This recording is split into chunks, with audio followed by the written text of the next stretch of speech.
Mom, and welcome back to my channel. Today, as you saw from the title, this video is going to be about my nails and my hands.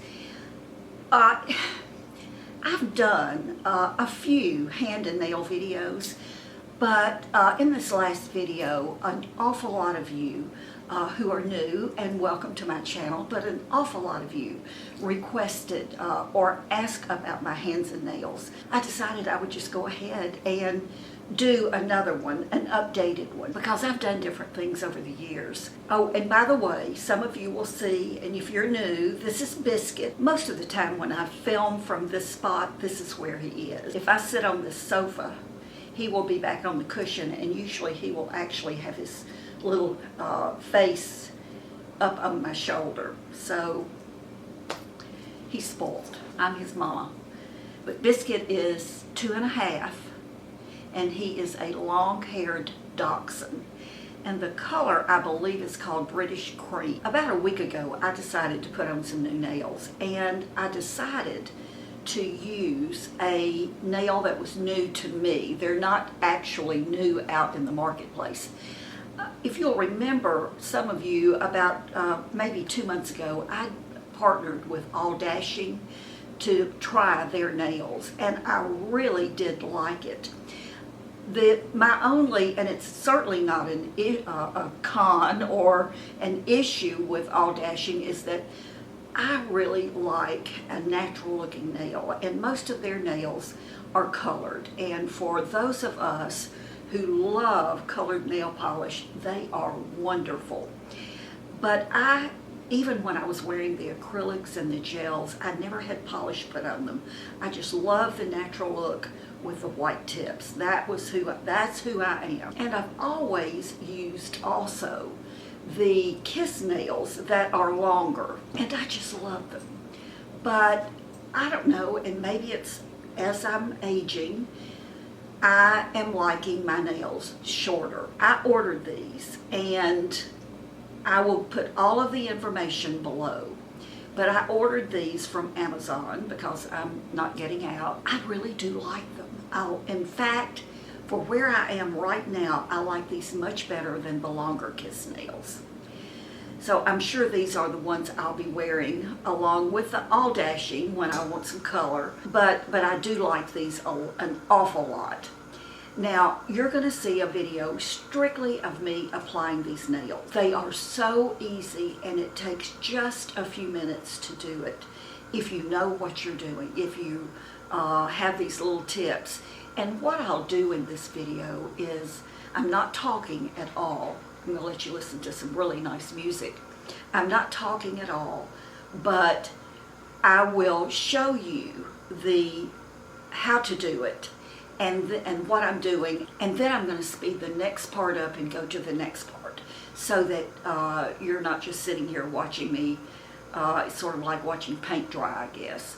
So we don't want that. You'll be able to clearly see what I'm doing, and then we'll speed it up a bit. You're also going to see a little trick that I do for my hands and my arms, and sometimes even my legs. And I've been doing this for many, many years. I don't always do it in a YouTube video, but sometimes I do. Didn't do it today. You'll see that little tip, and I do that if I'm going someplace and I really want my hands and arms or anything that's exposed. So you'll see that.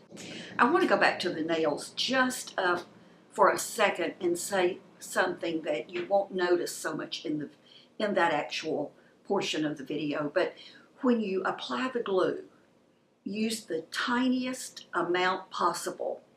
I put on my bare nail just the tiniest, I mean like a pinhead of glue. And then I put the same amount, or as close to it as I can, on the underside of the kiss nail. And then I put it on, pushing it up into my cuticle, or under my cuticle as far as I can, up on my nail bed. And I press it down, and I hold it for 5 or 6, 10 seconds.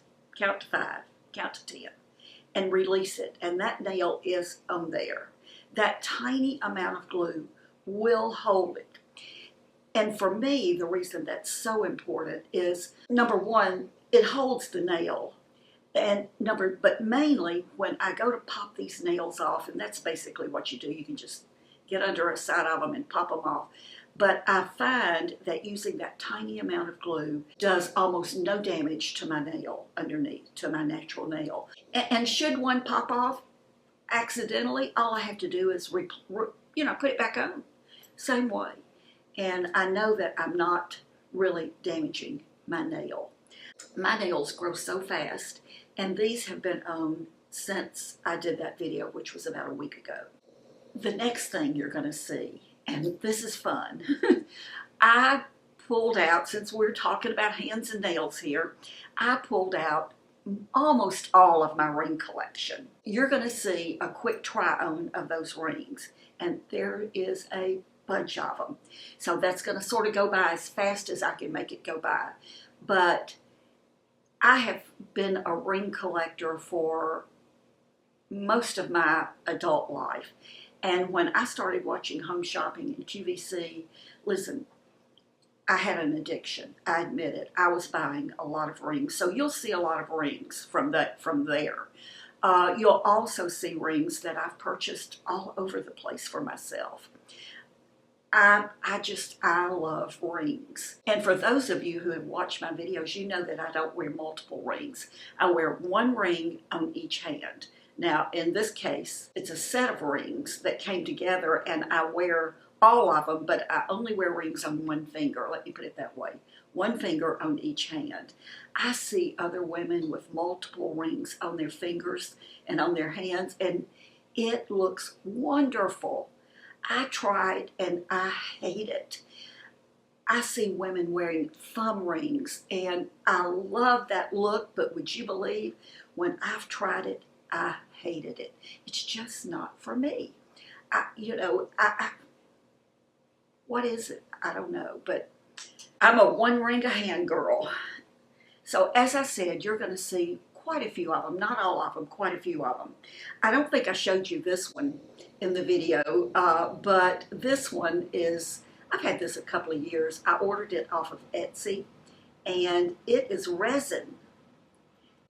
And I mean, it's just one of those fun rings that we like to wear. I hope she's still in business.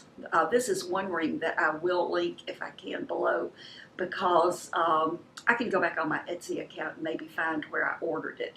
And if her shop is still on Etsy, I will link that. If she's no longer there, I can't link it.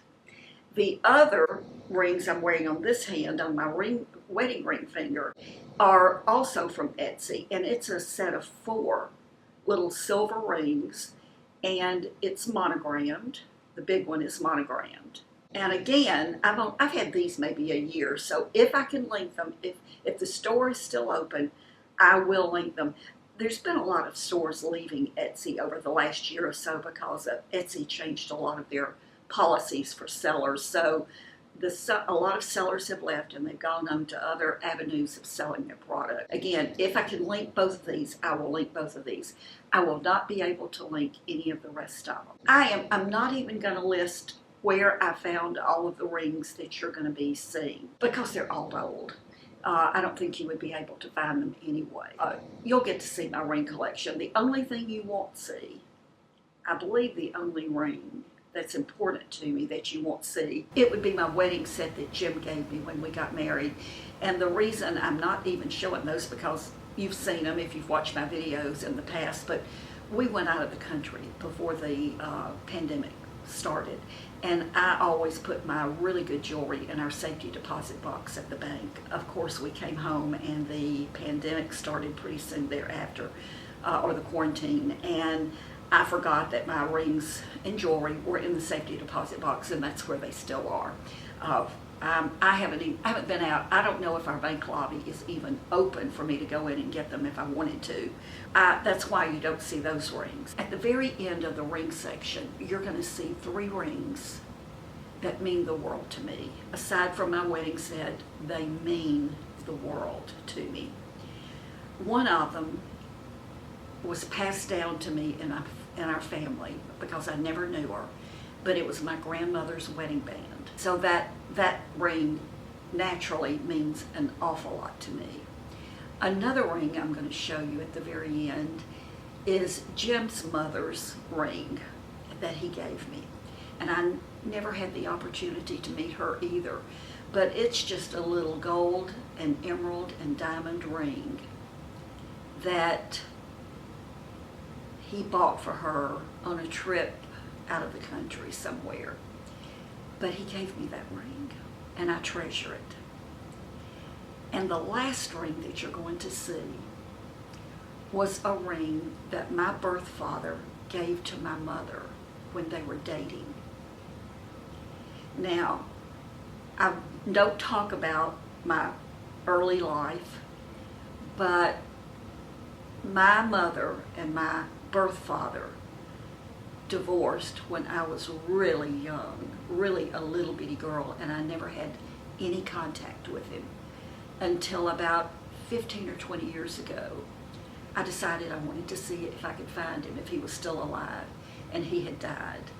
So I was not able to I waited too long. And that's a whole nother story that we may talk about one day. That could be a video on how I found him. But it was a ring that when they divorced, when they separated, my mother gave it to her sister, my aunt, who just put it back and hung on to it. And probably 20 years ago, 25 years ago, it was when I was looking for my father. She knew I was looking for him, and she sent me this ring. It's broken. It is a tiny ruby, which is my birthstone, but it is just hanging on with a thread. You'll see it. I've thought over the years to have it repaired, but I've decided not to. I don't know what happened for it to get in the shape it's in, but that is my most treasured piece of jewelry ever.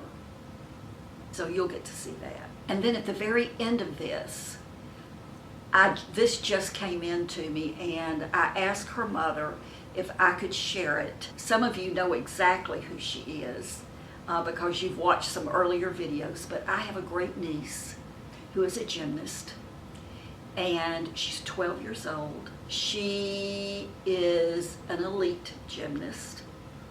My niece sent me this video recently of her, and she's in the gym, and this is her bar routine. She nails it. You'll see that she nails it. She's just now working on it, getting it ready. You know, they work on a routine for a long, long time, and then they practice. So she is, I think this is her least favorite discipline in gymnastics, but I think it's the one that she has to work the hardest at. So we're keeping our fingers crossed for the Olympics. She's won lots of medals in the juniors. And of course the Olympics, the Summer Olympics, were supposed to have been this summer, and they've been delayed a year.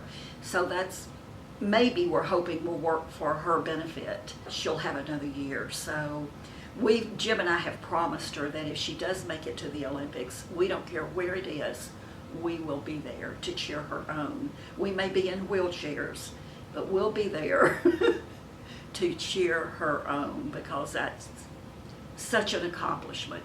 What she's doing is such an accomplishment. And for those of you who have had children or grandchildren or nieces, nephews who have been in gymnastics, it's a sport that requires total dedication. I've said all this, and I have the video, and let's see if we can get it, if I can figure out how to get it to you, because it's on my phone right now. So we'll just see. Cross your fingers. I think that's it. I didn't mean to go on with this long. I'll make the nail portion of this video as short as I can.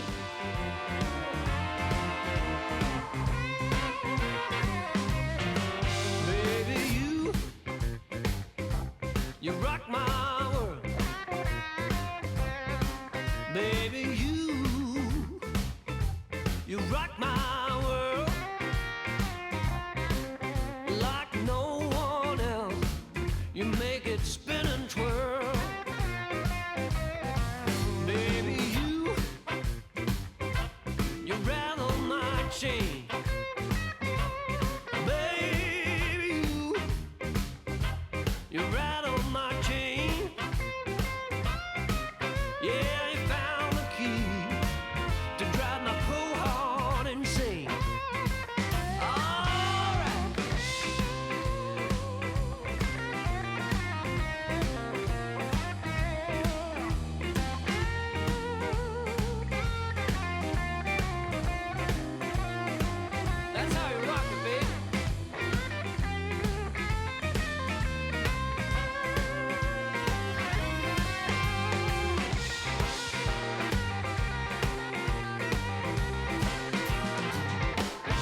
girl. Baby, you are the one for me. Baby, you are the one for me. It's clear as daylight for anyone to see.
know how much I appreciate each and every one of you.